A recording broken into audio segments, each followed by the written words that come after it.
बुवाको लागि थोरै मेरा मनका कुराहरू भन्दैछु। कृपया अनाथ नलिकन सुनिदिनुहोला। यदि शब्दहरूमा मिस्टेक भएमा भनिदिनुहोला, तर नराम्रो कमेन्ट नगरिदिनुहोला है त। शिक्षक पेसामा संलग्न रहेर अहिलेसम्म कार्य गर्नुभयो, त्यसमाथि झन् यस विद्यालयमा आफ्नो आधा जीवन नै समर्पण गर्नुहुने हजुरलाई धेरै धेरै बधाई छ बुवा। घर परिवार सह र यस विद्यालय र विद्यार्थीलाई पनि माया गर्नुभयो, साथै विद्यालयलाई धेरै नै व्यवस्थित रूपले सञ्चालन नै गर्नुभयो। हजुर हुँदाको व्यवस्थापन र अहिलेकोमा धेरै नै फरक देखिएको छ र धेरै नै परिवर्तन थियो त्यतिखेर है। त्यसको मतलब अहिले राम्रो छैन भनेको होइन।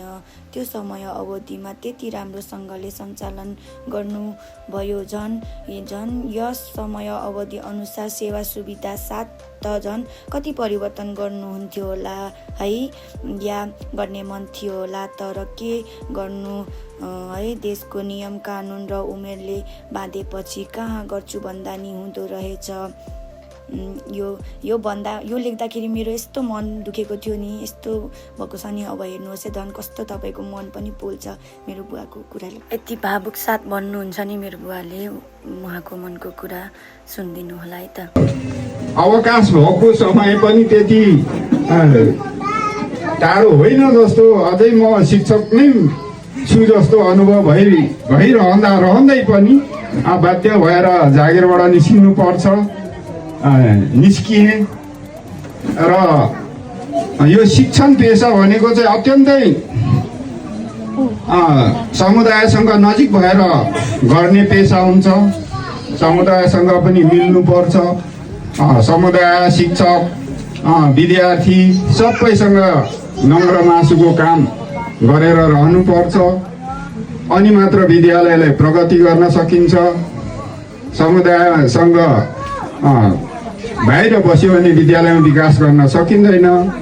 त्यो अनुभवहरू पनि मैले भोगेका छु, विभिन्न दुःख सुखहरू भोगेका छु होइन। र अब यो विदाई हुने क्रममा अब अरू कुरा के नै गर्न सकिन्छ र होइन। अब काम गरेर बिदा भएर हिँडेको मान्छे, अब त्यो खुसीले हिँडेको होइन, दुःखले हिँडेको हो। काम गर्दै गर्दाखेरि सरकारले मलाई बर्खास्ती गराएको हो, अनिवार्य अवकाश गराएको। तर अब पछि गएर अरू सरहरूको पनि यस्तै हो। यस्तै सरहरू जागिरबाट अनिवार्य अवकाश हुनुपर्छ, कोही स्वेच्छाले पनि अवकाश हुन्छ। त्यसकारण अब म केही पनि भन्न सकिनँ। यति भन्दै मेरो भनाइ समाप्त गर्दछु। धन्यवाद। सेवा। यो भिडियो रेकर्ड गर्दै गर्दा मेरो हात काम्दै थियो। अलिअलि साह्रो त परिहाल्छ नि, र म मेरो अझै भावनाहरू राख्न बाँकी नै छ। हजुरको सन्तानको स्वरूपमा आफूलाई पाउँदा आफूमाथि प्राउड गर्छु बुवा। म आफ्नो कामप्रति पूर्ण निष्ठाका साथ गर्नुहुने हजुर कति महान हुनुहुन्छ है। हजुरको कामप्रतिको इमान्दारितालाई सलाम छ।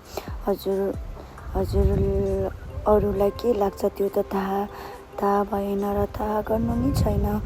हजुरले स्कुलप्रति गरेको योगदान, परिवर्तन, साथै कार्यविधि त सारालाई थाहा नै छ। र यही स्कुलले गर्दा कति साथी भए त कति ड्याडेस पनि भए, त्यो त सबैलाई थाहा नै छ। सो हजुरले कार्यक्षेत्रमा पुर्याउनु भएको योगदानको उच्च कदर गर्दै आगामी दिनहरू पनि सुखमय बितोस् भन्न चाहन्छु। र अभियसली त्यस्तो पनि हुन्छ। अब आउँदो गरेको नयाँ कार्यक्षेत्रप्रतिको लागि तपाईँलाई बेस्ट विसेस पनि दिन चाहन्छु बुवा।